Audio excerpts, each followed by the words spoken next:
My niece and nephew tried to push me into the pool. I jumped and dodged, and they fell in. They nearly drowned and everyone is mad at me. This happened today when my folks decided to host a barbecue, because I guess that's what older people do. I declined because I really don't like my two sisters, their husbands, or their kids. My wife and I are child-free. Mom then pressured my wife. Long story short, we went. By the time we arrived, there were about 20 people there. My sisters and their husbands were already quite buzzed, really drunk. My mom was spending 100% of her time trying to keep the nieces and nephews, ages 7 to 11 more or less, under control. My dad had strategically retreated to the whirlpool part of the pool with a small cooler full of beers. My wife and I made small talk with miscellaneous people, ate food, and had a frozen margarita. My sister's husbands took turns criticizing us for being late, not being in our swimsuits, and screwing up the vibe. Whatever, typical suburban summer get-together. About 45 minutes in, two of the kids ran at one of the neighbor guests who was standing next to the pool and pushed her in. She was at the pool steps, stumbled in but didn't fall, so only got half wet. She was clearly very unhappy about it, but she didn't make a scene, just went over to where the parents were, grabbed their towels, dried herself off, and left. My sisters and brothers-in-law thought it was all great fun. A bit later, I was standing a few feet away from the pool, chatting with someone. I saw 3 of the kids running full tilt at me from the corner of my eye. Obviously, I was next. Not that it's terribly difficult to outwit young kids, but I just jumped out of their way at the last second. All 3 of them ran straight into the pool at full speed. Most of the other guests, including my wife and me, started laughing, but their moms, who as I mentioned were pretty shit-faced, absolutely freaked out. Apparently, 2 of the kids couldn't swim, even though they were in swimsuits. Since I wasn't in swim gear, I stepped back from the pool and let other people fish the kids out. The kids were bawling their heads off like they'd lost a limb at that point. All hell broke loose. The 4 drunk parents were yelling at everyone in general, and me in particular, for nearly letting their kids drown. Also, 2 of the kids had been videoing the trick using their parents' iPhones, which were now at the bottom of the pool. One of my brothers-in-law got into the pool to try to retrieve the phones, but his BMI and BAC made that impossible. No one else volunteered to help, unsurprisingly, given that my sisters were still bitching at everyone. I told my sisters it was their job to watch their kids and that if anything had happened to them, it would have been their responsibility, not mine. There were some pretty strong words on both sides. My wife and I left after the other brother-in-law fell over and face-planted while yelling at us. Now they're saying I should have let the little shits knock me into the pool and have their fun and ruin my phone. P.S. My dad, of course, never got out of the whirlpool. Update 1 month later. First off, my folks tell me that my nieces and nephews are all good swimmers and that they use the pool all the time. The 7-year-old is still a beginner, but he loves the water. My sister just said they couldn't swim so I'd look bad. To be fair, none of the kids are allowed in the deep end, which is where they fell in. It was the 2 10-year-olds and the 9-year-old who tried to push me into the pool. After we left, the party ended on a pretty sour note. My drunk brother-in-law, who face-planted while yelling at me, had to go to an urgent care place and get his face stitched up. He was too toasted to drive, so Dad took him. Dad was very not happy about this. Late that evening, my sister started a group text and said some really nasty crap. Their husbands threw in a few comments as well. My wife and I blocked the 4 of them. My mom called me. She was pretty upset about what they said. She and Dad were in the chat, and I don't blame her. Because of the texts, my folks insisted my sisters and brothers-in-law come over the next day, Sunday, without their kids, to get something straight and lay down some ground rules. Mom's wording. The result was a contrite, if unenthusiastic, apology from the siblings via my mom's phone. I'm glad my wife was with me when they called. Her hard stares kept me from saying what I wanted to. I just told them thanks, and that we felt no need to discuss it further. Since I thought things were settled, I unblocked them that evening. I got a text from one of the brothers-in-law telling me the phones cost XXXX and asking when I'd be paying for them. WTF, I replied never. Took a screenshot of his text and forwarded it to my folks with a note that we were done with this nonsense. We're going no contact with sisters, spouses, and not to invite us to any more holidays or get-togethers if they'll be present. Then I blocked the sisters and their spouses again. At that point, the shit really hit the fan. Dad called them and ripped them a new one. Among other things, he told them the grandkids were not welcome at his place indefinitely. Since my mom regularly provides free babysitting, that got them pretty rattled. He also banned them from using the vacation house and told them my wife and I actually own it, not he and mom. This completely freaked them out. Both of my sister's families use the place a lot, including having their friends up for weekend getaways. This was very much out of character for my folks, they'd clearly had it. And for reference, I never wanted my sisters to know we own the place. We bought it for my folks, they'd always wanted a place in the mountains. Keeping the ownership quiet was just a way to avoid drama with my siblings. A couple of days later, my sisters and their husbands came to our place unannounced to apologize in person. We were out to dinner and they left a note. One sister also called me at work too. I sent her to voicemail. We've decided being no contact is the best thing for the indefinite future and haven't interacted with them for the last 3+ weeks. Personally, I'm done. They can go pound sand. Update 9 days later. Well, it's been an interesting last few days. I thought the shit had hit the fan before, but it was more of a fart compared to what's happened this week. For this to make sense, I need to provide some financial context. My folks haven't ever been any good at saving money. I've been doing their taxes for years, so I know pretty much everything about them money-wise. Their house is paid for and they have minimal debt, but they didn't save much for retirement. Both of them get Social Security. Dad gets a solid pension and they have a bit of savings, but there's no treasure chest in the basement. I bought their current car for them after they retired, a retirement present, so they could have something nice to drive. It was the first car in probably 20 years they didn't lease. My sisters are convinced the folks are dripping with money and that our parents will be leaving the two of them everything since I don't need more money. So they've never cared about saving either. Turns out my older sister and her husband, they have 3 kids, have been living beyond their means for some time and are in financial straits. They've maxed out their credit cards and are behind on their car leases to the point that one is about to get repossessed. He bragged in the past about making X per year, but it turns out to be about half that.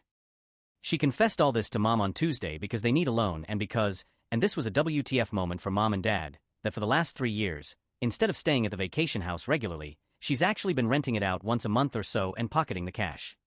We're talking $2,000 plus for a weekend and at least $4,000 for a week. With her being cut off from using the place, she's had to cancel one group already. She's now worried they'll lose everything. My folks aren't in any position to give them a loan. My other sister was aware of her renting out the place, but of course, hasn't ever said anything. I suspect she's done the same thing as well because I went up there once to drop off an ATV I had worked on, and there was a family there who claimed to be staying there with my sister and her family and that they'd gone to town for something.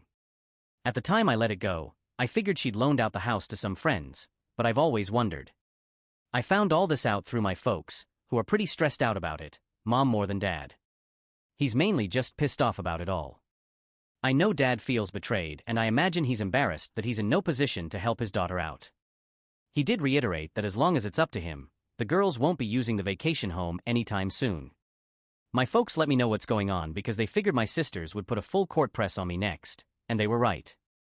On Thursday, my sisters came to our place again, without husbands this time, and waited outside the door until I got home. I had to choose between fighting with them in public, letting them make a scene if I went in without them, or letting them in, so I let them in. I got a bullshit story from the older sister with the younger one backing her up regarding why I needed to let them use the mountain place again immediately. They also said I've been a shitty brother and that I needed to step up and plan on paying for their kids' college tuitions, since that's what family does. I let them pitch their story, then called them out based on what my folks had told me. Things went to shit from there. There was denial, crying, cursing, yelling, you name it. I swear my ears are still ringing 2 days later. Won't lie, I said some really mean and shitty things to them, but nothing that wasn't true. They finally left after about an hour. After that, I took a shower and laid down. When I got up, my wife was home, and her first words were that she'd had to block more phone numbers because my sisters were blowing up our phones from new ones. Folks messaged me yesterday asking me to call. I'm sure my sisters have told them some bullshit version of what happened, but I'm not up to rehashing it yet. I'm usually a pretty energetic person, but this drama has me beaten down. I had just enough energy today to drive up to the vacation house and padlock the entrance gate shut. I'm the only one with a key. I'm guessing that will be enough to ensure my siblings leave the place alone. They'd probably die trying to walk 400 yards uphill to get to the house. Update 2.5 weeks from last update September 12, 2023. Yet another update regarding the cluster F that is my extended family. I thought it might be time given what's gone on over the past 2 weeks. After my sisters came to my place, my mom and dad told me they were done with managing the vacation home. It sounded like the sisters had been pressuring them to let them use the place again. Basically, my folks handed the responsibility for the place over to me and told me it was my problem from here on out. Up until then, they'd kept track of who would be using it when and they'd taken care of routine maintenance, replacing worn-out items, etc. In any case, they decided they didn't want to be in the middle of all this crap. While I don't blame them, I'm disappointed because the damn place was supposed to be something for them to enjoy and hang out in, and they use it regularly. Plus, I've never cared that they let my sisters and their families use it because really, I've always thought that was my parents' call even though I technically own it. But now, my folks are going to be in the position of not having access without me being involved, and that changes the whole dynamic of the place.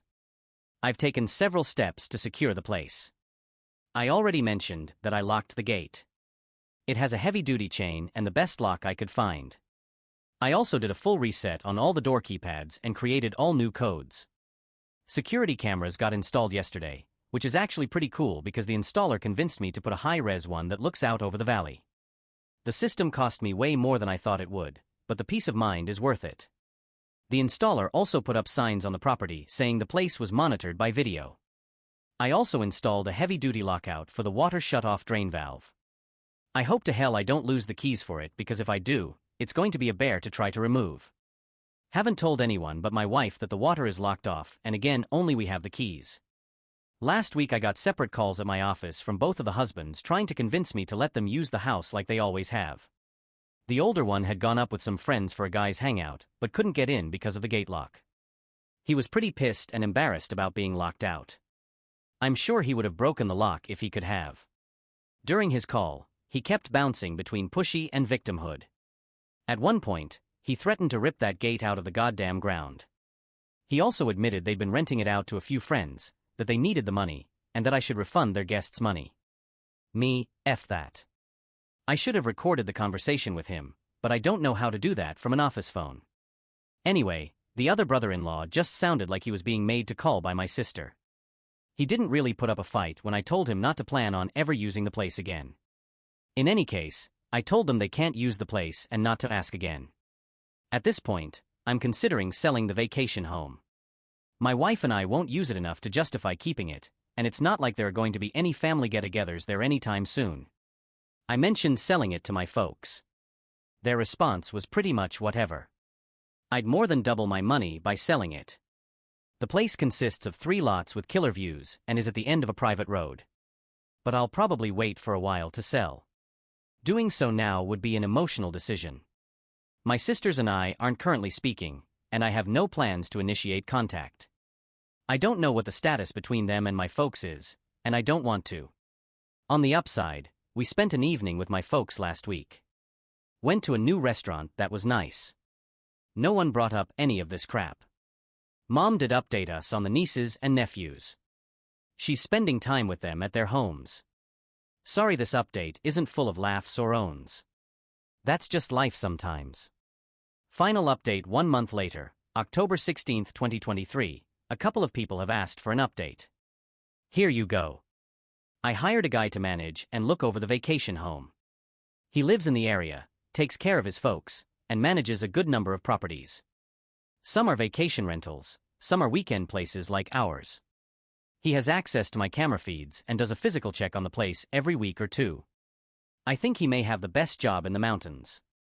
He gets paid to drive around with his dog, walk around the properties, and hang out on people's decks whenever he feels like it. He also has a camera feed from a house near the start of the private road that takes still shots whenever a vehicle goes past it. $450 per month plus, he'll do basic maintenance and repairs on an hourly basis. He's friends with all the sheriff's deputies too. Got a lot of peace of mind from doing this, and he sends photos from his walks to everyone once or twice a week. I have to brag a bit on my parents. I got all this from them tonight at dinner. They were getting pressure from my sisters to demand that I open up the vacation house to everyone for Thanksgiving. Thanksgiving up there had become quite the tradition for the family, not for me or my wife. We've gone once in 7 years. My dad refused to bother me about it because he knew I'd say no. They came up with what I think is a great plan. They announced that they were organizing the Thanksgiving gathering, and if everyone split the cost in advance, they'd rent an Airbnb in the mountains.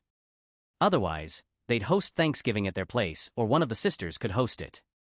This caused a fight between the sisters because the middle sister was all for doing the Airbnb, but the oldest one doesn't have any money. The deadline to commit to the Airbnb has passed. Looks like Thanksgiving will be at my parents' place. Regardless, we won't be there. My parents have asked that we not sell the place for now. They decided they'd still like to use it occasionally, but not until my sisters have come to terms with the new normal. And of course, they'd probably like it if everyone could get together there again down the road, but that's just not going to happen. I'd just as soon sell it and move on at this point, but I can live with keeping it if my folks do use it now and again. Plus, it will be worth even more down the road. My wife and I have stayed no contact with my sisters and their husbands. Both sisters have called from new numbers, nephew Google Voice, and left messages insisting that I meet with them for our parents' sake to work out how everyone can use the family vacation home. They called my wife too. I'm glad I was already in the habit of not answering calls if I don't recognize the number. I honestly don't know if they're delusional or if they think they can bully me into giving them access again. Don't really care. My parents tell me that the oldest sister and her husband are getting out of the leases for their SUV and big-ass truck and are selling their jet skis and some other shit they've never needed. That's going to be really hard on her. She's quite the braggart and won't like being seen in something older, smaller, cheaper. My brother-in-law's identity is very much wrapped up with his truck as well. He even has a small tattoo of the truck company's logo, which frankly, is one of the many reasons why he and I never hung out. Several people have suggested I make the vacation home into an Airbnb. I don't plan to do so at least anytime soon. I know it would make money, but it would cause an incredible amount of drama across the family and would stress out my parents. They don't need that. It would also be a hassle to remove personal things my folks have there. That stuff has nowhere to go, and there would be wear and tear on the place, and I'm sure it would take some amount of time on my part even though I'd use a manager to do it. Just not worth it to me.